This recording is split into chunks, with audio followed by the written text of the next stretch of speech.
Élie et son ami Pipo l'oiseau marchaient sur le chemin de neige. Le chemin les a conduits tout droit vers une grande forêt. Une forêt très spéciale, car elle scintillait de 1000 feux. Chaque branche des arbres était recouverte de milliers de petits cristaux de glace. Quand le soleil brillait dessus, c'était comme si des diamants étaient accrochés partout. Les sapins étaient immenses, leurs branches pliaient un peu sous le poids de la neige douce. Pipo gazouillait doucement sur l'épaule d'Élie. Il était émerveillé par tant de beauté. Élie regardait partout, les yeux verts remplis d'émerveillement. C'était une forêt de fées, une forêt magique.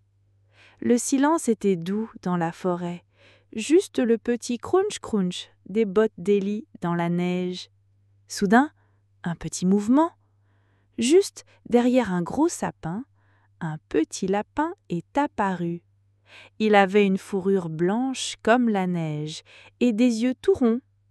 Il a regardé Élie et Pipo, puis il a fait un petit bond. On aurait dit qu'il leur montrait le chemin. « Regarde, Pipo !» a chuchoté Élie. Le lapin a fait un autre petit saut, puis un autre, comme s'il les invitait à le suivre. Plus loin, sous un buisson tout scintillant, un petit renardeau a montré le bout de son museau. Sa fourrure était d'un roux doux comme les cheveux d'Élie. Il avait l'air curieux.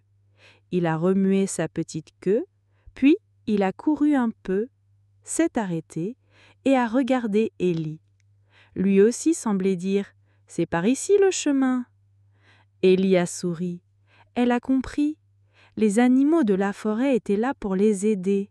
Ils étaient comme des petits guides silencieux et gentils. Les animaux les ont menés plus profondément dans la forêt.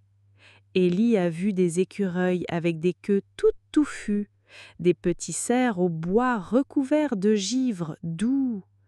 Tous les animaux de la forêt scintillaient un peu, comme s'ils étaient, eux aussi, faits de magie. La forêt était belle et un peu mystérieuse, pleine de petits bruits doux, de souffle du vent dans les branches givrées. Élie ne s'est sentie seule un instant. Elle a tenu sa petite main gantée et a continué d'avancer pleine de courage. La magie de la forêt la protégeait et la guidait vers son aventure. Mais où ce chemin scintillant et ses nouveaux amis animaux vont-ils mener Élie et Pipo ? Tu le sauras dans le prochain épisode.